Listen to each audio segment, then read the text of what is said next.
Thank you, Mr. Speaker. I'm Hon Yakub, member representing the Kale ward. This is the report of Education, Culture, and Sports Committee on the status of project undertaken by the Department for financial year 2017, 2018, 2019, and 2019. 2020. Mr. Speaker, sir, the Departmental Committee on Education, Culture and Sport is one of the 10 sectoral committees established under the Mandera County Assembly, starting Order 193 and mandated to study, assess, and analyze the relative success of the department as measured by the result obtained as compared with their stated objectives. The standing order empowers the committee to make its own selection of the subject regarding to policies, management, and administration among ministries and departments falling under its jurisdiction. Article 176 of the Constitution says that there shall be a county government for each county consisting of county assemblies and county executive. County government draws its function and powers from Article 185 and 1861 and 187 2 and are specified on the 4th schedule part 2 of the Constitution of Kenya. Article 183 and 2 outline the function of the county executive committee and including implementation of county legislation, implementation within the county national legislation to the extent that the legislation requires so manage and coordinate the function of the county administration and its departments. This committee plays an important role in oversight, legislation, representation, analysis of policies and plans pertaining to issues on education, culture, and sports and tourism. Article 185 of the Constitution of Kenya empowers county assembly and its committees while respecting the principle of separation of powers to exercise oversight role over the county executive committee and any other county executive organs. Education, Culture and Sports Committee and second schedule part 2 of the Constitution 2010 is mandated to all matters related to primary education, village polytechnics, home craft centers, and children facilities. Committee mandates. The function of a sectoral committee shall be to investigate, inquire into, and report all matters relating to the mandate, management activities, administration, operation, and estimate of the oversight of the assigned departments. Study the program and policy objective and the department and the effectiveness of the implementation. Study and review all county legislation. Refer to it. Study, assess, and analyze the relative success of the department as measured by the result obtained as compared with the other stated objectives. Investigate and inquire into all matters relating to assigned department as they may deem necessary and as may be referred to them by the county assembly, and to vet and report the appointment where the Constitution or any other law requires the county assembly to approve, accept those under Standing Order 185 Committee on Appointment, and makes reports and recommendations to the county assembly as often as possible, including recommendation of proposed legislations. Committee membership, Mr. Speaker, sir, is there. I think I'm the chair and the other 8 committee members as stated there. On adoption of the report, Mr. Speaker, sir, we have 9 member committees and on page 4, and I think everybody has signed except Honorable Abdullah Siad Adan, who is on official duty outside this assembly, Mr. Speaker, sir. Mr. Speaker, sir, the committee wishes to thank the Office of the Speaker and the Clerk for the support and support accorded throughout the failed assessment. May I take this opportunity to thank all members of the committee for their input and valuable contribution during the compilation of this report. It is my pleasure and duty to present to the County Assembly the Education, Sport, Culture, and Tourism Committee report on the status of the project undertaken by the Department for 2017-18, 2018-19, 2019-20 on Mandera and on Mandera East Sub-County.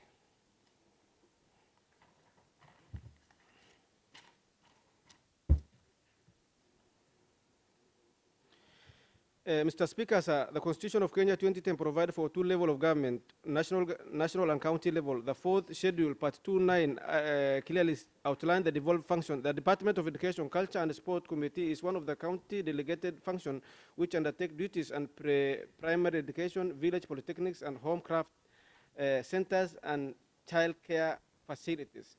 Mr. Speaker, sir, Mandera County has envisioned massive upgrading and extension of its infrastructure development since 2013. In the last 7 years, Mandera County government has made substantial public investment in the public infrastructure sector, including construction of early childhood development education as per CIDP report for 2018 to 2022. The strategic plan for 2013 to 2022 of the Ministry of Education, Culture and Sport guides the county to embark on an elaborate plan to address all the challenges associated with the education sector.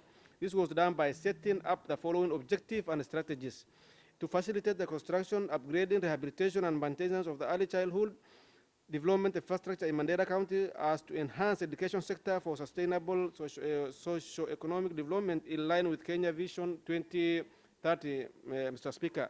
Build capacity of infrastructure, personnel, and equipment, attract, hire, develop, and retain an effective, diverse, professional, dedicated, and repressive team of employees, and empower employees at every level to provide county services with a maximum effectiveness and efficiency, develop employees, and to become leaders who become ethics, who promote ethics, innovation, service, accountability, and peak performance.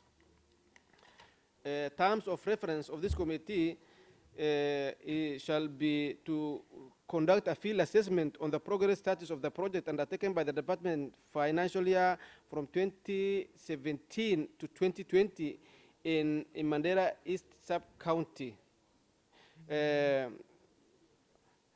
Mr. Speaker, sir, we have visited Mandera East Sub-County only, but the project undertaken is for the whole county, but the visit is only for Mandera East Sub-County.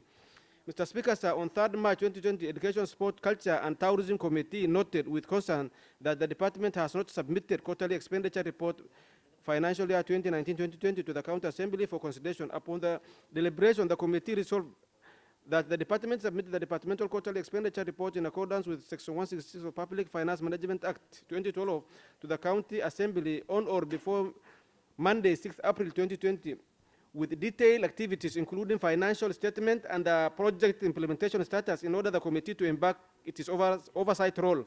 On 26 March 2020, the Education, Culture and Sport Committee submitted first and second quarterly expenditure report financial year 2019-2020 to County Assembly. Following the review on the departmental quarterly expenditure report for financial year 2019-2020, the committee noted that there is need to carry out field assessment on all the projects undertaken by the department from financial year 2017-2018, 2018-2019, and 2019-2020. The committee resolved to begin with Mandera East Sub-County to ascertain the status of the project, Mr. Speaker, sir.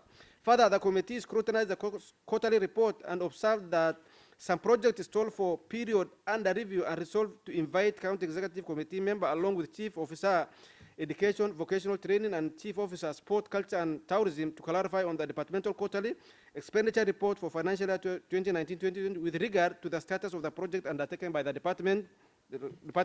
First, one, the first and second departmental expenditure report clear financial status of the department for financial year 2019-2020 with clear explanation on how the department utilized its budget, the status of the ongoing project undertaken by the department for financial year 2019-2020, status of ECD teachers within the county, how department utilized financial year budget 2019-2020 of Kenya shillings 22,113,298 conditional grants on development of youth polytechnics within the county, how the department utilized financial year budget 2019-2020 of Kenya shillings 58,730,856 on the feeding program on the ECD centers in the county. 6, the method of procurement used by the department in awarding shillings 2.5 million on hiring of 7-ton forklift and 2 loaders for moving equipment from warehouse to the Mandera MMTTI. Number 7, the budgetary breakdown on how department utilized financial year budget 2019-20 on Kenya shillings 26 million on sport programs and other operational expenses in the county. Project site visit in Mandera East Sub-County. And Mr. Speaker, sir, although we have received the project status and implementation from 2017 to date, we have only visited Mandera East as a sample area, Mr. Speaker, sir. On 23rd July 2020, Education, Culture and Sport Committee in its sitting resolved to carry out field visit to the following project in Mandera East Sub-County as shown below. Proposed construction of dining blocks at Mandera Technical Training Institute, proposed construction of administration block at Mandera Technical Training Institute, proposed construction of Mandera Teachers Training College and completion of hostel at Mandera Teachers Training College, renovation and paintworks VIP dais and repair and furnishing of VIP dais room at Moi Stadium, construction of mechanical workshop and electrical workshop at MTTI, assessment of equipment at MTTI by donors, and Mandera Polytechnic Training Institute. Committee will visit. On 6 August 2020, the Education, Culture and Sport Committee undertook a field visit on the project undertaken by the Department for financial year 2017-18 to and 19 and then 1920 in Mandera East Sub-County, alongside with the Director for Vocational Training College and Acting Director for Sport, Culture and Tourism and Structural Engineer for Public Works on the above said project. Mr. Speaker, sir, on Wednesday, August 2020, the committee visited the following project and made the following observation. Proposed construction of a dining blocks at Mandera Technical Training Institute. The dining block is complete and waiting handover to the department. The committee noted that there was a dissatisfaction from the school administration with regards to the dining block, which does not have an internal support pillar and due to the heavy crosswinds, the building is at risk of collapse, hence endangering the lives of students and the staff. However, the engineer recommended that the supporting pillars are firm and standard. On the standard of the pillars, the engineer responded that the dining hall was constructed as per the design on the BQ. The grill windows in the dining hall constructed by the contractor is not to the standard. Provision for emergency situation, including security and fire outbreak, were not catered for. Construction of, this is a picture of the new administration block at Mandera Technical Training College. Construction of mechanical and electrical workshop at Mandera Technical Training Institute. The mechanical and electrical workshop is well equipped with medical technology equipment for the purpose of training and production.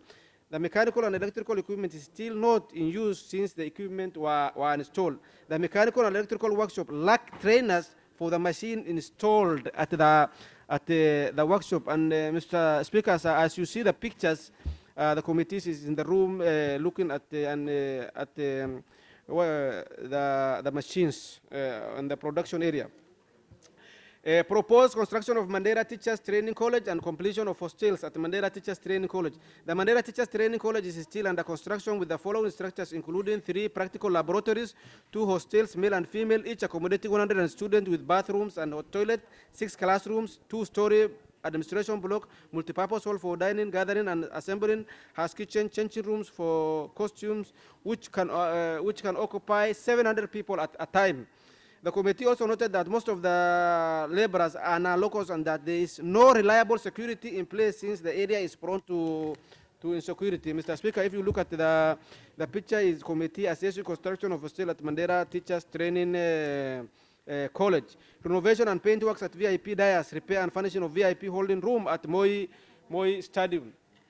Mr. Speaker, the renovation and painting work of VIP dais at Moi Stadium is complete and was done accordingly. The project was captured as a liability in first and second departmental quarterly expenditure report financial year 2019-2020 dated December 2019. The project was awarded in 2018-2019 without budgetary provision, and the project was captured as a liability in financial year 2019-2020. The chief officer stated that all the furniture in the VIP room is part of a budget which is still a liability to date in 2020-2021 budget.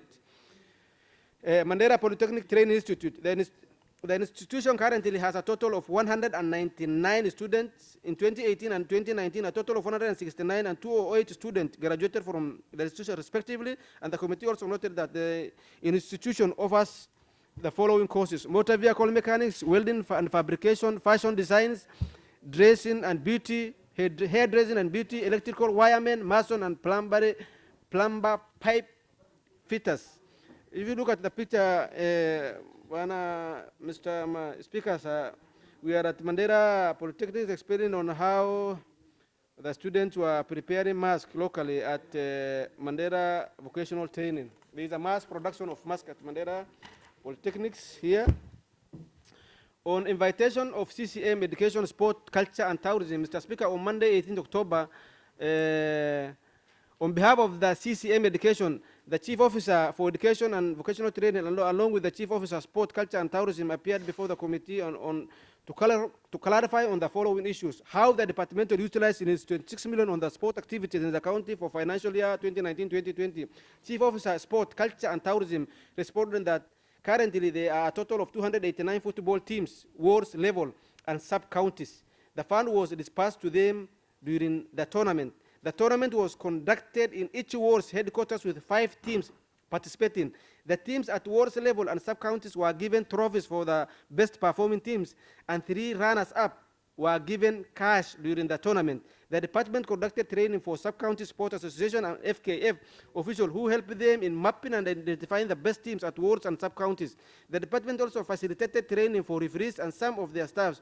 The department purchased sport kits including footballs and uniforms for the clubs that participated in the tournament. There are only 3 sport officers employed by national government who are stationed in Lafi, Ramo and Mandera East, who provide the teams with technical support in those sub-counties. So we only have 3 sport officers. The chief officer clarified that 73 million were appropriated by the county treasury as it was unspent. The departmental expenditure reports on activities and other related programs for financial year is captured in this here. Supply of sport kits, publicity materials, ward counties and tournaments, development of sport grounds, office operations, training of referees, traveling and training, and it is captured there. On the list of trainees on competency-based curriculum and schools benefited from 8.5 million financial year 2019-2020 on purchase and supplies of ECD training materials. The chief officer said that the department purchased ECD learning and teaching materials for each sub-county. However, the department has managed to distribute them to Banissa sub-county.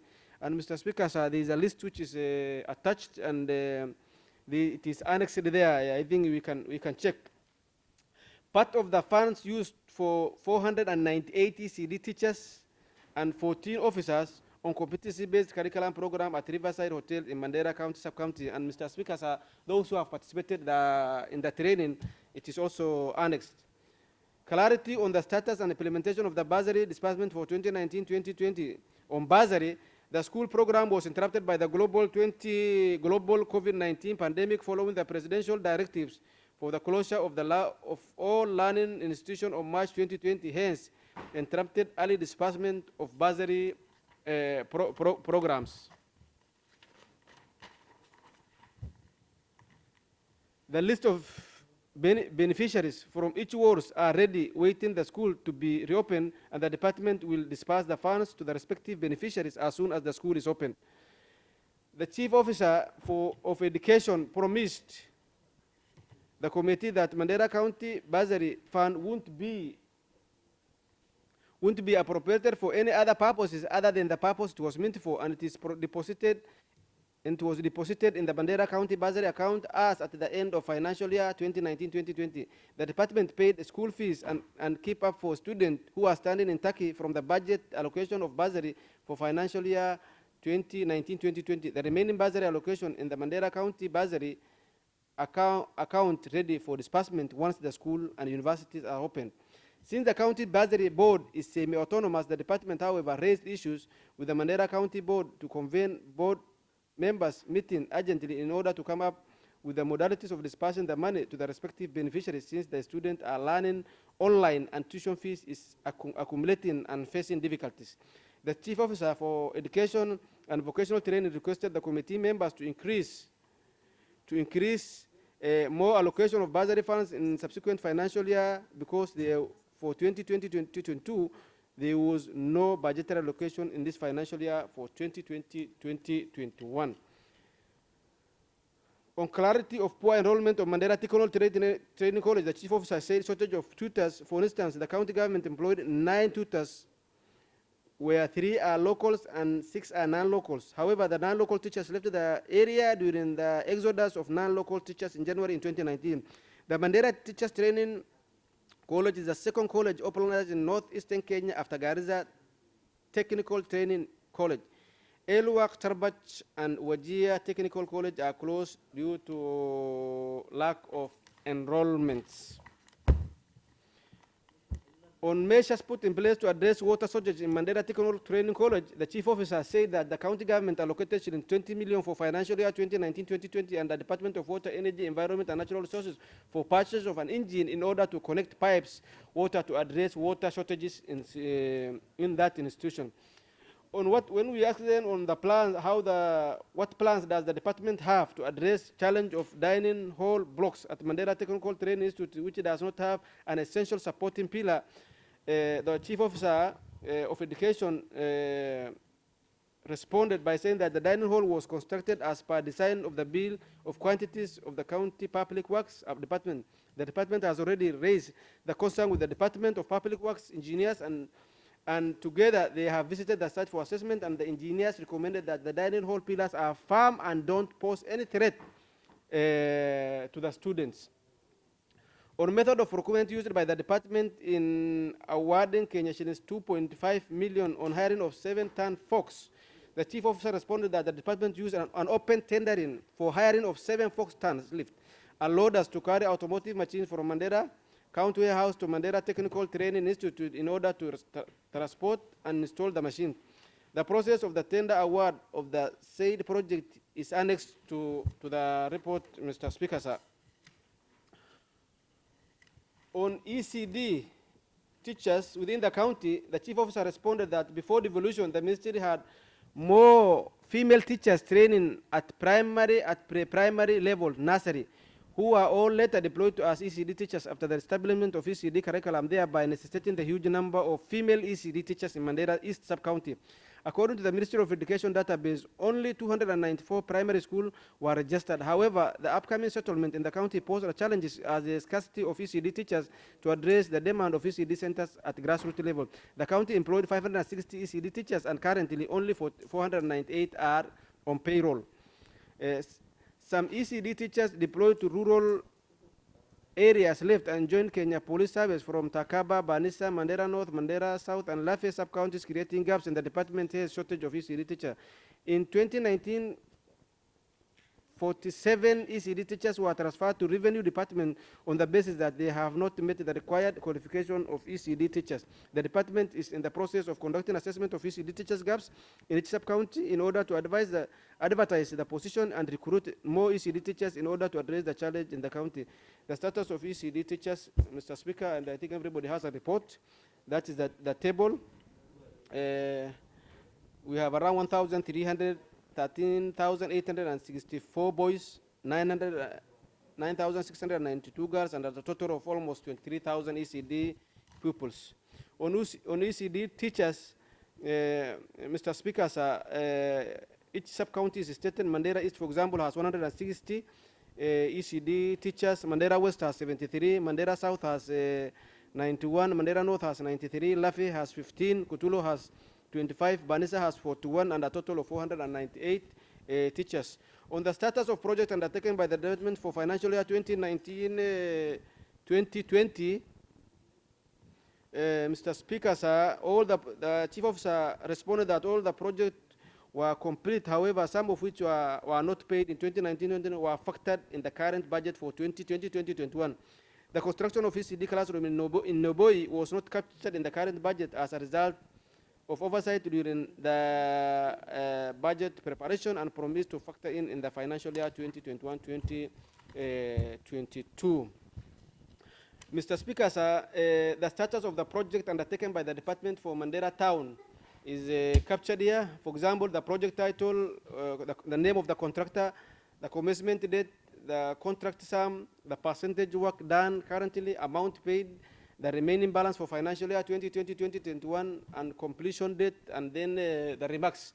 Mr. Speaker, sir, it is a table, and we have distributed this report yesterday, and honorable members had enough time to read, and I think they can go through on page 22. The status of the project undertaken by the department for sub-counties in 2017, 18, 2019, 2020, the annex has been annexed in the reports. On any plan put in place by the department to complete Elwak and Lafay community libraries, the chief officer said that the department initially proposed a allocation of 22 million for construction and completion of the said libraries in the county. The Department of Finance only approved 11 million, which is half of what was requested for Elwak, Ramo, and Lafay sub-counties. Lafay libraries. The donors have promised to equip the libraries with books and other necessary equipment upon completion. The department is in the process of secondment of some its staff to pronounced libraries within these sub-counties. The department is also planning to construct libraries in Mandera West and Banissa sub-counties in coming financial year. The remaining work in the county in the amount of money allocated to the three libraries include Lafay was given 3.2 million. Ramo was given 227,000. I think it's 2.7 million. Oh, no, it is 227,000, yes. The amount remaining, and Elwak is 8,073,000.